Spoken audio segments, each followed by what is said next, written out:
Next देखिए, AC containing RLC series.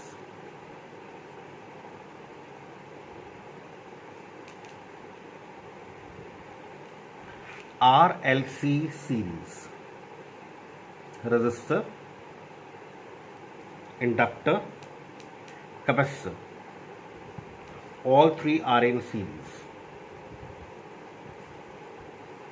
Check करना बेटा, ये वोल्ट मीटर आपको रीडिंग शो कर रहा है, सपोज कीजिए 200 वोल्ट। यहां पर वोल्ट मीटर लगाया, ये आपको रीडिंग शो कर रहा है, सपोज कीजिए 100 वोल्ट। वोल्ट मीटर यहां पर लगाया, ये आपको रीडिंग शो कर रहा है 100 वोल्ट। आपसे पूछा जाएगा what is the total voltage of the circuit.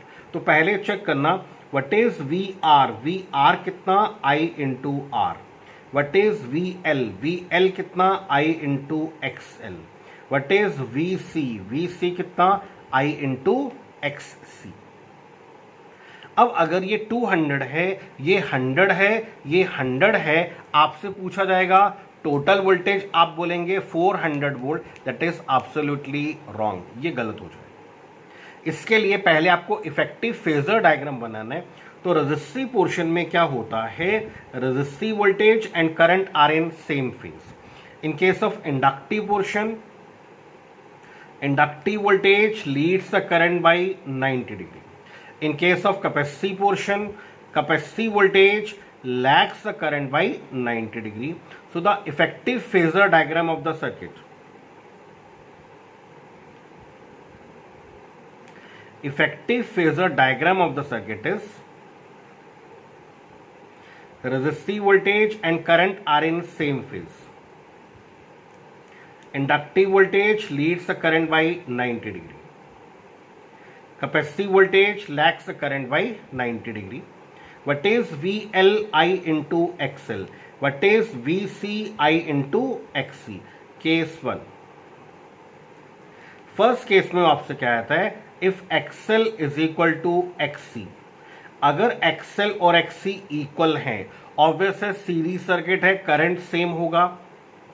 I into XL is equal to I into XC. तो I into XL is equal to I into XC. Therefore VL is equal to VC। In that case VL और VC एक दूसरे के equal हैं as well as opposite हैं, तो ये एक दूसरे के इफेक्ट को कैंसिल करेंगे। In this case net phasor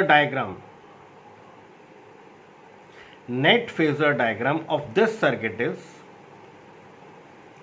इस सर्किट का नेट फेजर डायग्राम क्या होगा, नेट फेजर डायग्राम होगा VR एंड I। ये हुआ सर्किट का नेट फेजर। चेक करना, अगर XL और XC इक्वल हुए, करंट दोनों में same, in that case VL is equal to VC। और जब VL और VC इक्वल हैं, एक दूसरे के इफेक्ट को कैंसिल करेंगे, तो नेट फेजर डायग्राम ये रह जाएगा। फेजर से क्या पता चलता है, फेजर से ये पता चलता है that the voltage V and I are in same phase. Voltage और करंट किस में है, सेम फेज में है। Circuit is purely resistive, circuit में सिर्फ रेजिस्टेंस का ही इफेक्ट है। Circuit is purely resistive. इस सर्किट में circuit is purely resistive.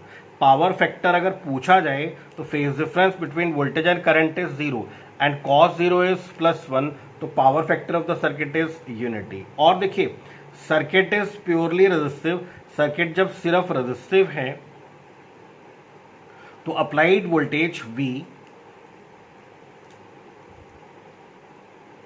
Is equal to voltage across resistance only.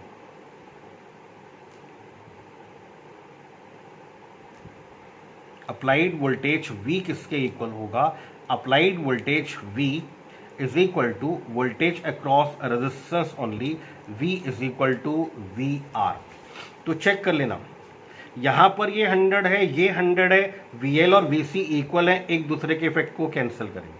Circuit is purely resistive, अगर ये 200 है तो net voltage of the circuit is 200 volt. तो यहां पर अगर ये 200 है तो सर्किट की net voltage is 200। Circuit is purely resistive, VL और VC एक दूसरे के इफेक्ट को कैंसिल कर रहे हैं। Voltage and current are in same phase. Power factor is cos 0, that is unity.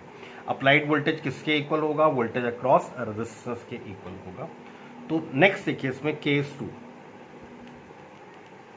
Case 2 में आपसे क्या आता है? If XL is greater than XC, that means inductive coil की रिएक्टेंस रेजिस्टिव कॉइल की रिएक्टेंस से ज्यादा है.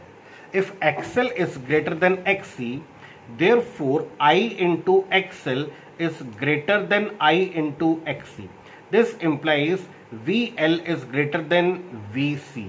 अब वो ऐसा कहना चाह रहा है कि ये 150 है और ये 100 है. आप ऐसा कह दीजिए. देखिए प्लीज, अगर XL XC से बड़ा है, सीरीज में करंट सेम है, I into XL greater than I into XC, in that case VL is greater than VC. इसकी वोल्टेज से ज्यादा, VL is greater than VC. इस केस में इफेक्टिव फेजर क्या बनेगा? Effective phasor diagram is resistive voltage and current are in same phase.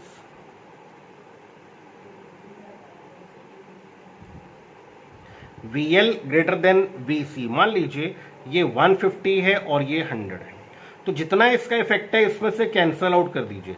जितना ये VC है इतना कैंसल कर दीजिए, फिर भी ये लीड में रह जाएगा. और ये कितना लीड में रह जाएगा? ये लीड में रह जाएगा VL माइनस VC. तो चेक करना बेटा please. VR and I are in same phase and this voltage is, ये वोल्टेज हमारे पास है VL माइनस VC. ये 150, ये 100 का इफेक्ट कैंसिल करके this is 150 minus 100 VL minus VC.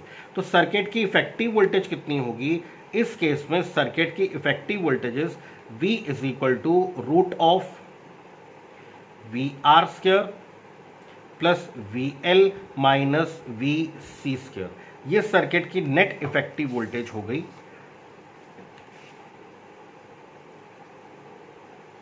So circuit की net effective voltages V is equal to root of VR square plus VL minus VC square.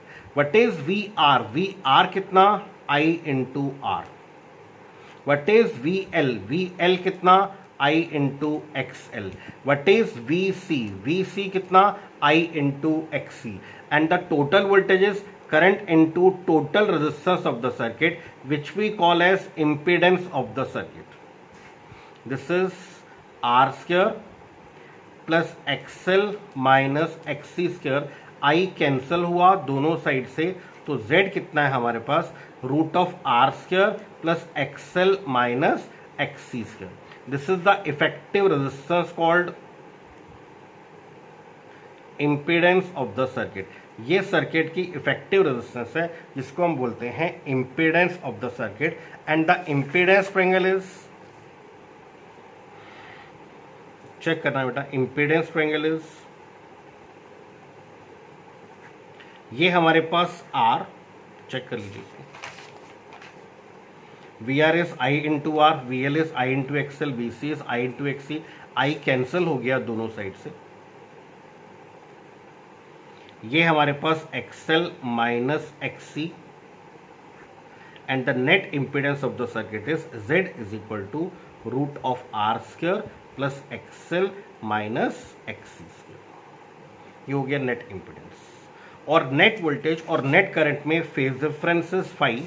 This phase difference is 5. ये 5 phase difference है effective voltage और effective current में. Therefore power factor of the circuit is which is cos phi, that is equal to R upon Z. और Z कितना आपके पास?